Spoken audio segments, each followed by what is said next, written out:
So what about the learners who don't believe in God? What about the learners who believe in ancestors? What about the learners who are atheists? What about the learners who believe in Allah, the Muslims? What about the learners who believe in other religions?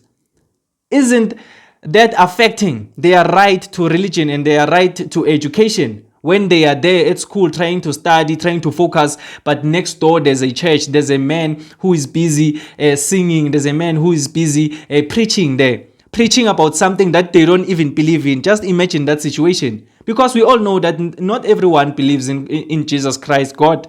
Some people, well, personally, I believe in God, I believe in Jesus Christ, but I respect the fact that there are other people who believe in ancestors, other people who believe in different religions. It's their right. I have no say on that thing, and I can't attack other people's religions because I don't like it when people attack my religion. You get what I'm saying? So I don't have the right to be attacking other people's religion. So when you are there at school trying to study and you are a Muslim, for example, or you believe in ancestors, or you don't believe in any God, you are an atheist. Because there are many atheists now. You don't believe in a God, and you are there at school trying to study. Next door, there's a person who's busy preaching there in a foreign accent. Isn't that thing going to disturb you? Just think about it for a moment.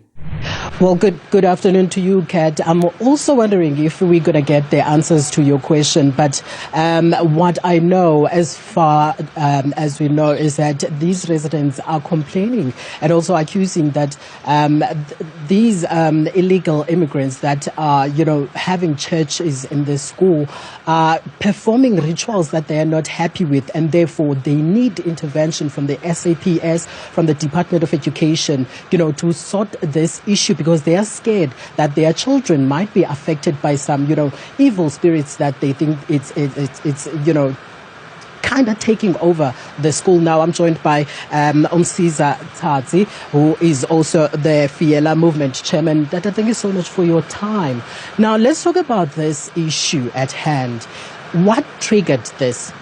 What triggered this, as the chairperson of Fiela Movement, there are members of the community at large in Alexander and other areas surrounding the Alexander, who are also launching the complaint to Fiela Movement. So as the Fiela Movement, we take this initiative serious, and we visited the school. We send our ground forces to go all the schools so that they can check what is happening.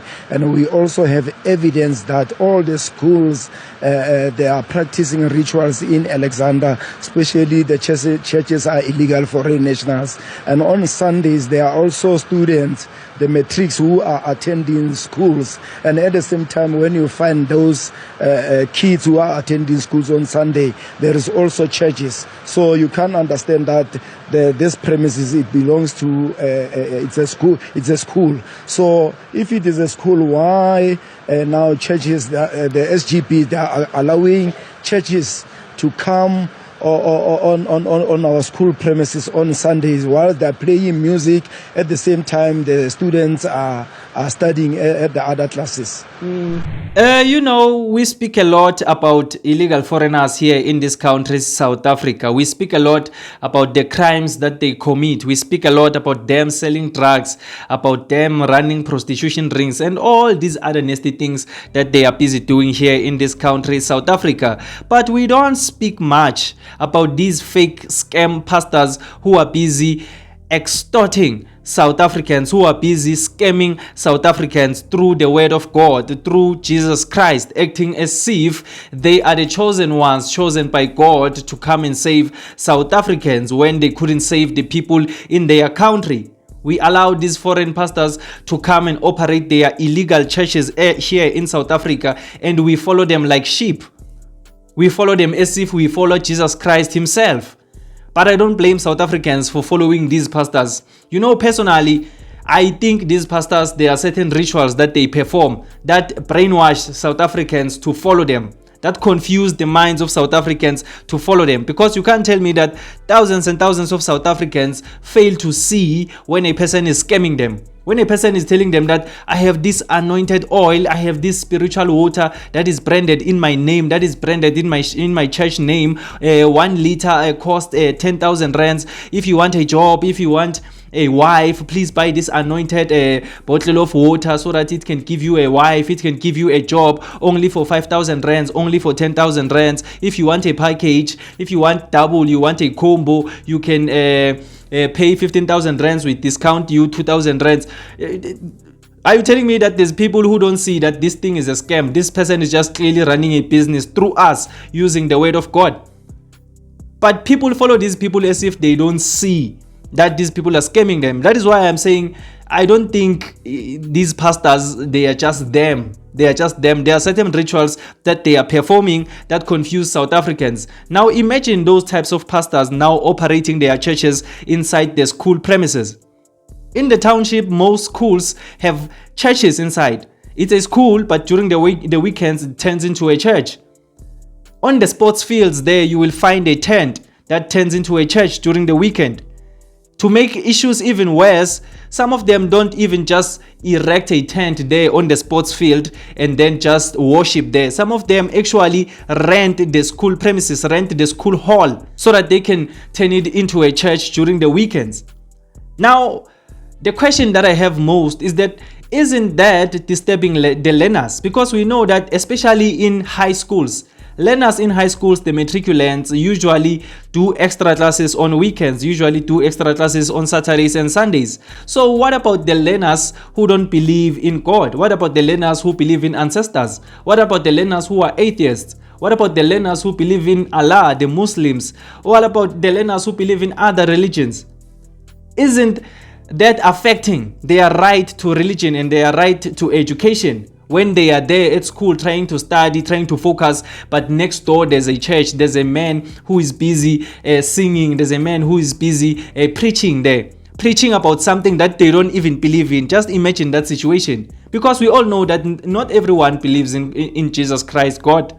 Some people, well, personally, I believe in God, I believe in Jesus Christ, but I respect the fact that there are other people who believe in ancestors, other people who believe in different religions. It's their right. I have no say on that thing, and I can't attack other people's religions because I don't like it when people attack my religion. You get what I'm saying? So I don't have the right to be attacking other people's religion. So when you are there at school trying to study and you are a Muslim, for example, or you believe in ancestors, or you don't believe in any God, you are an atheist, because there are many atheists now. You don't believe in a God, and you are there at school trying to study. Next door there's a person who's busy preaching there in a foreign accent.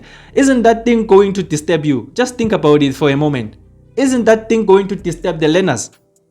So this thing of having these foreign pastors running their churches in our South African schools should stop, because that thing is disrespecting the rights of these learners, their rights to religion and their rights to education. So that thing must stop. And I wonder where these SGP and these principals get the right to allow these foreign pastors to operate their churches in these schools. Because I really don't think the department allows that thing.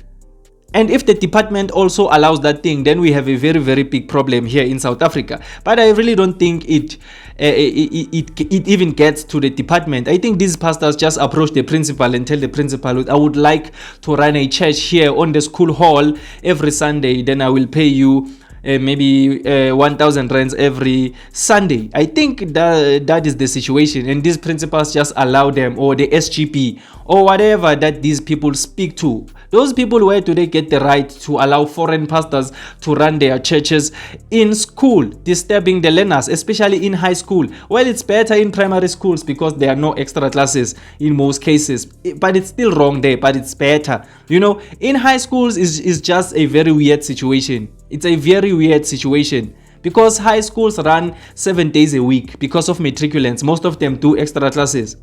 Now we have a church there. They are trying to learn. Someone is trying to preach here.